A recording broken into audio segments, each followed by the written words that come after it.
ఢిల్లీతో పాటు హర్యానా, ఉత్తరప్రదేశ్లో వర్షం దంచుకొట్టింది. గడిచిన 12 గంటల్లో గురుగ్రామ్లో 133 మిల్లీమీటర్ల వర్షపాతం నమోదు కాగా 90 నిమిషాల వ్యవధిలోనే 103 మిల్లీమీటర్ల వర్షం కురిసినట్లుగా వాతావరణ విభాగం వెల్లడించింది.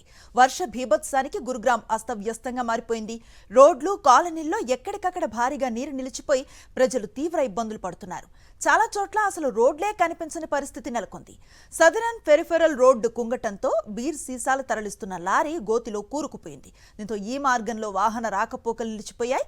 Delhi Gurugram express way, Delhi Jaipur express way సహా పలు ప్రధాన రహదారులు ట్రాఫిక్ చక్రబంధంలో చిక్కుకుపోయాయి.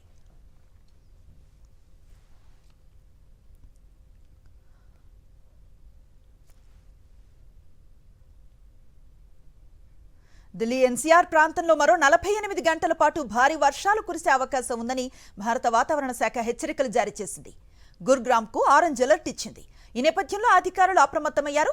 ఉద్యోగులకు వర్క్ ఫ్రం హోం ఇవ్వాలని ప్రైవేట్ సంస్థలకు ఆదేశాలు జారీ చేశారు.